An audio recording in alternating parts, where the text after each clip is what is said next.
gente agradece a fala do Alexandre. A gente foi só a primeira parte, a questão está só começando. Só registrar, né, a chegada do pessoal que perdeu o voo lá do Piauí, a chegada do pessoal que chegou tarde do Rio de Janeiro, ali o Haroldo, que é membro da diretoria interina também, que chegou, agradecer a presença do Haroldo. Tá? E dizer, olha, o Sinasempo, como eu disse no começo, nosso objetivo é obter o debate, fomentar o debate e obter a vontade da categoria, né? Nós valorizamos muito os nossos filiados, mas a gente sabe que o sindicato deve representar a categoria.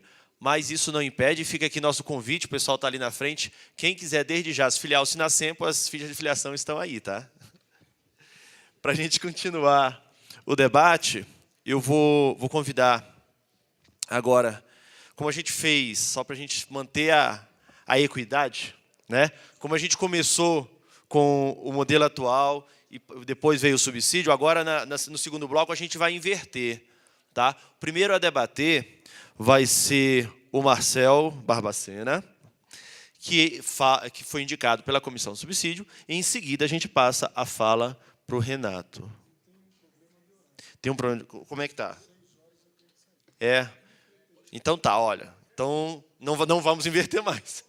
A gente vai começar com o Renato por uma questão de tempo, até para a gente tentar aproveitá-lo ainda depois das perguntas. Tá, Renato? A gente começa por você, então. Bom, eu peço desculpas aí ao Marcelo de solicitar a inversão, mas eu tenho um problema que vocês ainda não têm, que é um problema de nono, de avô, né? E eu tenho que estar em casa. Alô?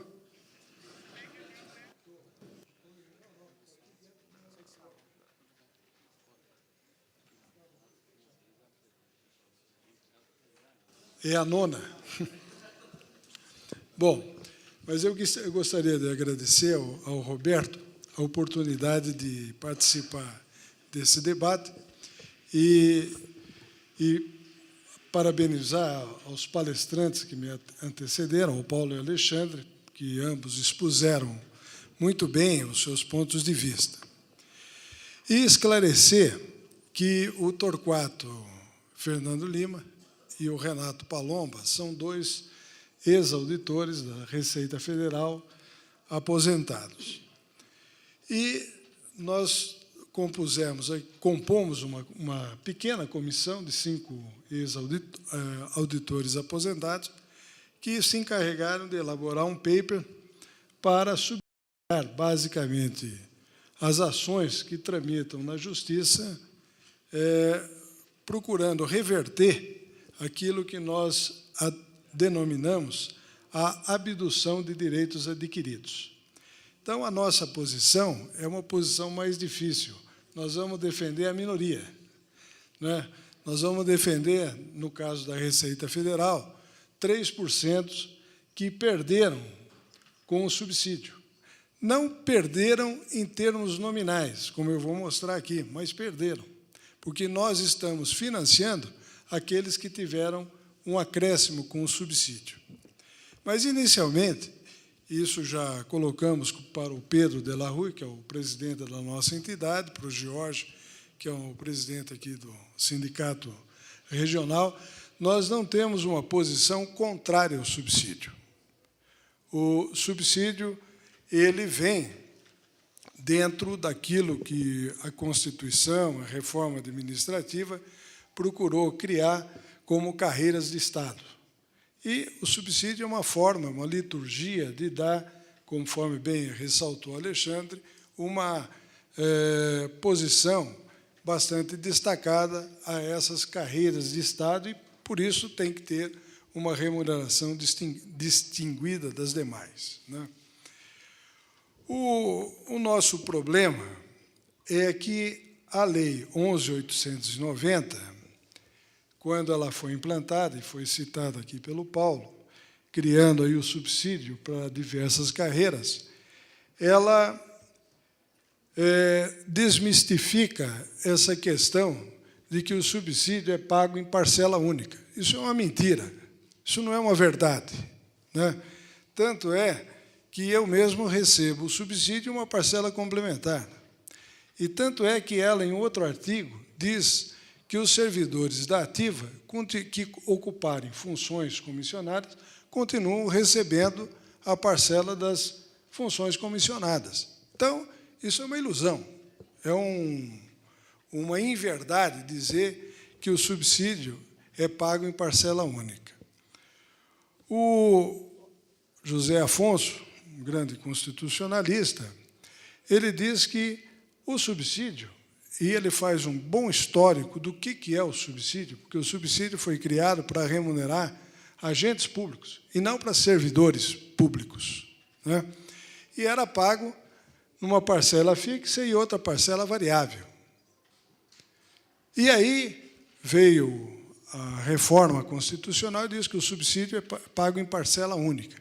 E diz o nosso constitucionalismo, ótimo, é parcela única para remunerar a atividade normal do servidor, e não para remunerar as atividades singulares exercidas pelos servidores.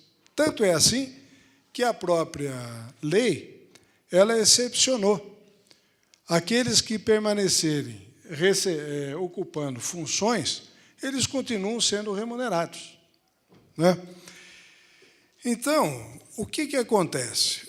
O nosso foco é centrado nisso que nós denominamos abdução e não absorção, porque, na verdade, estão nos sequestrando, estão nos roubando direitos adquiridos. E eu não quero saber se corresponde a 0,3%, a 3%. Isto é um direito. E direito não pode ser tratado dessa maneira. Direito é direito, foi conquistado, né? E nós não temos que ter vergonha de defender os nossos direitos, sejam eles, como bem mostrou o Alexandre, de 0,3%, de 3%, porque senão eu vou achar aqui no direito de dizer que um ladrão que só rouba 1 milhão, coitado, ele não é um criminoso, porque criminoso, para mim, é quem só rouba acima de 10 milhões. Né? Então, o que nós estamos dizendo é que, seja um servidor da ativa, seja um servidor aposentado, ele foi abduzido dos direitos que ele conquistou constitucionalmente e legalmente e pelo seu esforço ao longo da carreira. Né? Porque o DAS, quem ocupou uma função comissionada, era uma dedicação integral. Não se podia falar em hora extra, não se podia falar em trabalhar sábado, domingo, o chefe chamou, tem que estar trabalhando, pode ser meia-noite, 2 da manhã. Então, isso foi um direito que foi conquistado concretamente por uma minoria. Né? E nós temos que defender as minorias, sejam os anistiados, os índios e os aposentados, os ativos, que conquistaram legitimamente aquele direito. Né?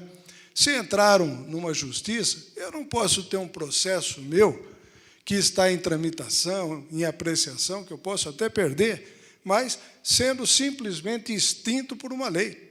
Isso é uma afronta à Constituição, é uma afronta a um direito do servidor. Isso não pode ser desse jeito. Isso só pode ser numa sociedade cujo regime de governo é stalinista, não numa sociedade democrática. E aí eu parabenizo muito esse processo que vocês estão tendo aqui de debater esse tema até a exaustão.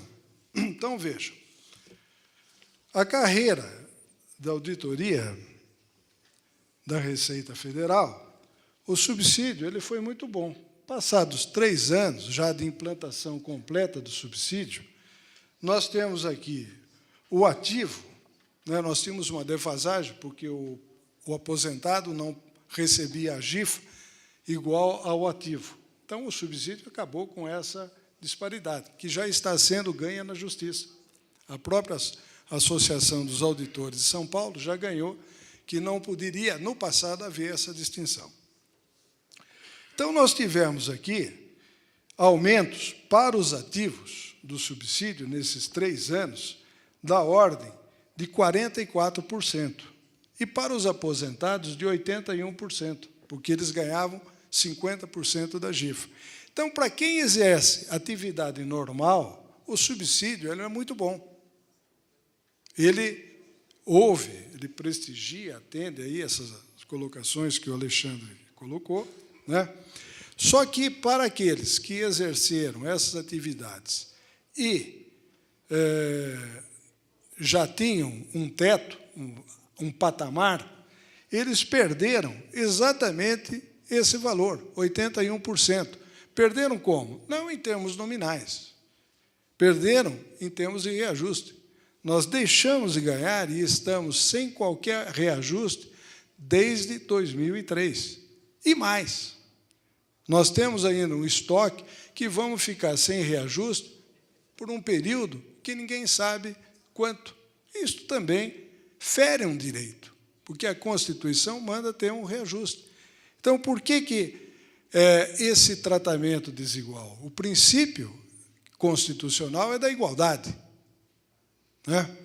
Então, quer dizer, se nós estamos em igualdade de condições, o ativo continua recebendo as suas funções, por que o aposentado tem que financiar a implantação do subsídio por um tempo incerto?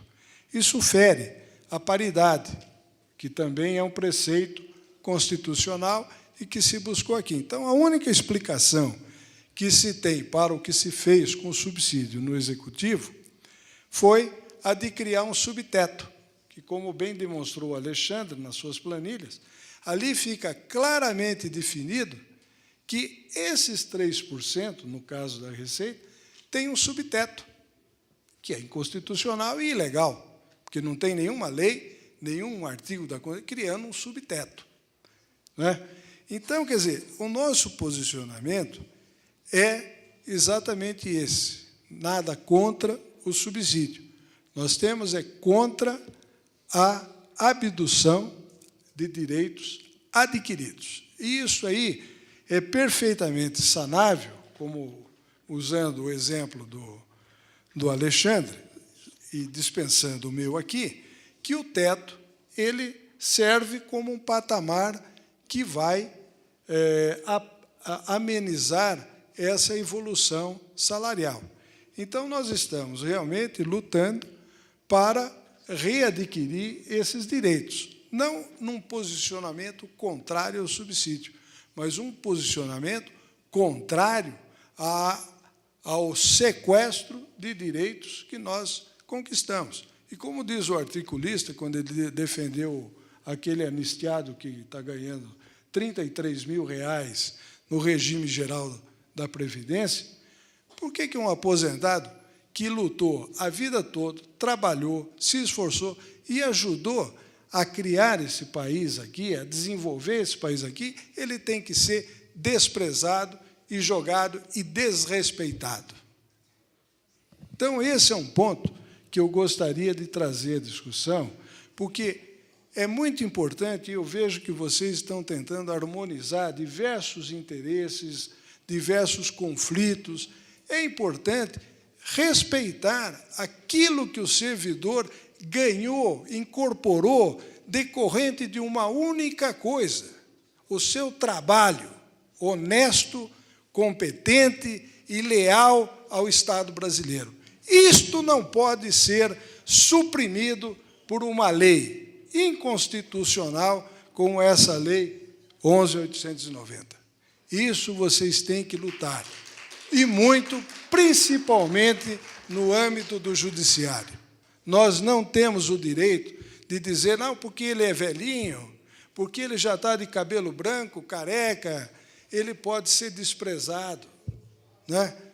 Não pode ser assim. A sociedade tem que aprender a respeitar os mais velhos, porque vocês são jovens, né? E vão chegar à nossa idade. E ninguém pode desrespeitar o que planejou aos 21 anos de idade, aos 22 anos de idade, aos 60, 70 anos. Isto é uma afronta e fere todo o discurso da nossa Constituição cidadã. Muito obrigado e peço desculpas, não poder continuar no debate, porque eu realmente preciso me ausentar. Muito obrigado. Muito obrigado, Renato. Só fazer a correção. Nossa influência, nossa discussão é do MPU. O judiciário é no judiciário, nós somos do MPU. Não, eu sei que é do MPU. É porque a confusão é comum, né? Mas nós somos MPU, não somos judiciário. Isso é importante que se diga sempre. Os problemas, eles são comuns. Tanto é que o Congresso e o TCU não querem nem saber de subsídio. Nós somos bem diferentes. Mas vamos lá. Obrigado.